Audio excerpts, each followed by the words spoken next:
Yo, what's going on YouTube? It's your boy D-Lloyd. Now, we just finished the regular season, and I'm going to be going through the final standings, the final stats, all that good stuff before we head to the playoffs. Now, this is going to be a live commentary. I'm just going to go through everything very quickly, show you guys where we're at, and show you guys how the playoffs are going to turn out. So, we're going to go ahead and look at the final standings throughout the regular season. We're going to take a look at the AFC first.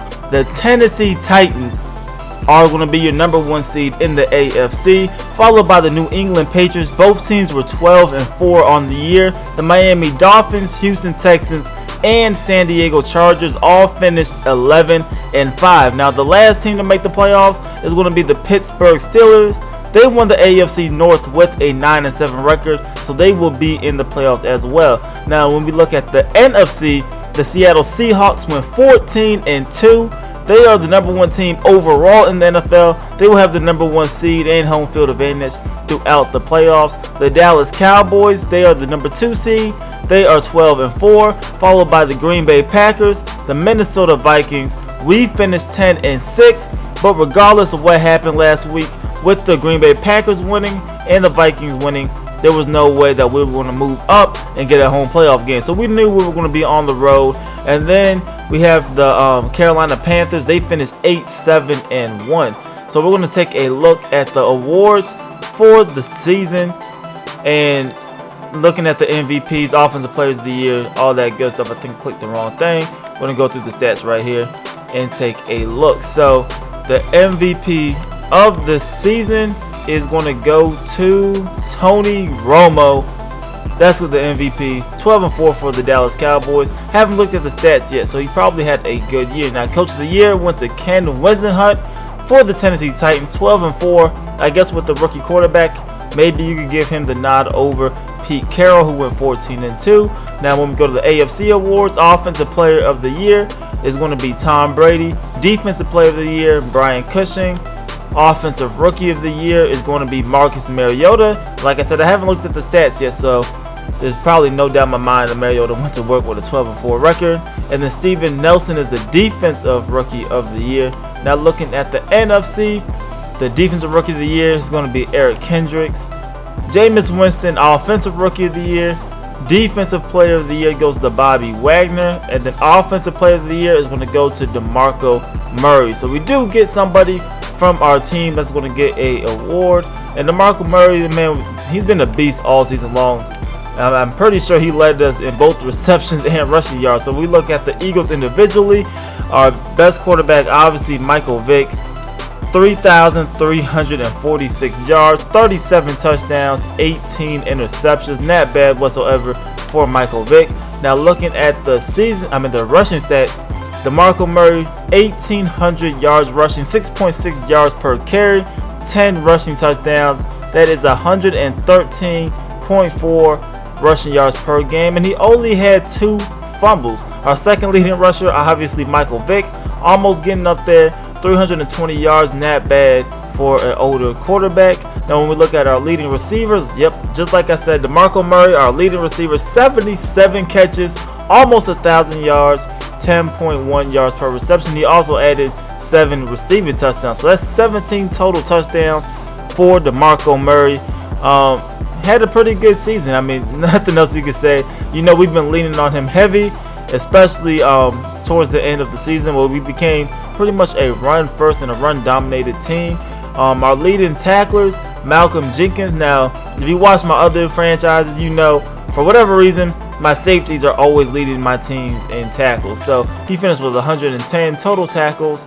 Our sack leader is going to be Connor Barwin, 10.5 sacks. And then Brandon Graham has 7 sacks. Then our leading cornerback in terms of interceptions is Walter Thurman. He had 4. Byron Maxwell had 3. And then Kiko Alonso and Malcolm Jenkins both have 2. So we're going to go ahead and look at the overall stats through the whole NFL. Probably should have went the other way, but we're going to look at the whole NFL. And Mark Sanchez definitely did not. He has the highest quarterback rating, but that really doesn't matter. The most passing yards, this is how we're going to sort it. Tony Romo, almost 5,000 passing yards, followed by Tom Brady, 4,400 passing yards, not bad whatsoever either. Phillip Rivers, had a pretty okay season. Joe Flacco, 28 touchdowns, 15 picks. Matt Ryan, a lot of interceptions, but he still almost threw for 4,000 yards. Aaron Rodgers is up there as well. A down year for him in terms of passing yards, but still pretty good. When we look at the rushing leaders, DeMarco Murray is just going to barely edge out Marshawn Lynch. 1,800 yards to his 1,700 yards, but he had considerably fewer touches. 277 to 322. Eddie Lacy, he had 1,300 yards as well. Adrian Peterson's going to crack 1,200. Frank Gore goes over 1,000. Carlos Hyde, Denard Robinson goes over 1,000 rushing yards as well. 309 carries and 12 touchdowns. Not bad for Denard Robinson. Joseph Randle, he's still in the league for whatever reason. He has 16 rushing touchdowns. The man had a good season. CJ Anderson, he went over 1,000. A lot of running backs that actually went over 1,000. Bishop Sankey even went over 1,000 rushing yards. LeGarrette Blount, Devontae Freeman, Le'Veon Bell, and Alfred Morris. Arian Foster didn't quite make it, but he didn't have as many carries either, so he must have got hurt at some point during the season. When we look at our leading receiver, Steve Smith Sr., 102 receptions.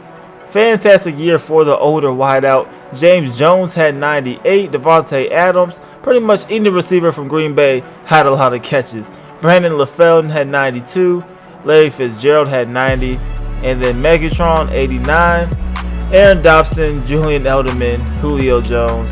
I don't think we had anybody near the top. Like I said, our top receiver was DeMarco Murray with 77 rushing yards. So when we look at total tackles, James Laurinaitis 189, Navarro Bowman had 181, and then Daquell Jackson had 159. Looking at the overall sack leaders, is going to be Chandler Jones with 20.5 sacks, barely outdoing J.J. Watt, who had 19.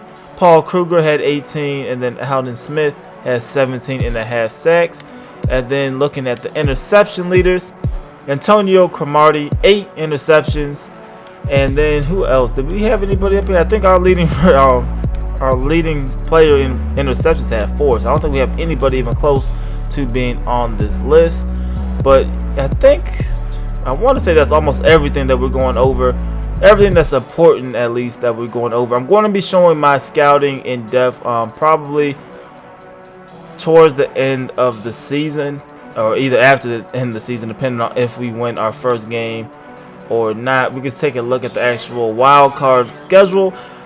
Houston's going to be traveling to San Diego to take on the Chargers. We're obviously taking on Green Bay. The Dolphins are going to play Steelers, and the Vikings are going to play the Panthers. That's going to be the schedule for the wild card. And I think that's just about it for this episode. If I missed anything, let me know in the comment section below. I'll definitely try to show it in a future video. If not, go ahead and leave this video a like and subscribe if you haven't already. It's your boy DLloyd. I'm going to see y'all next time.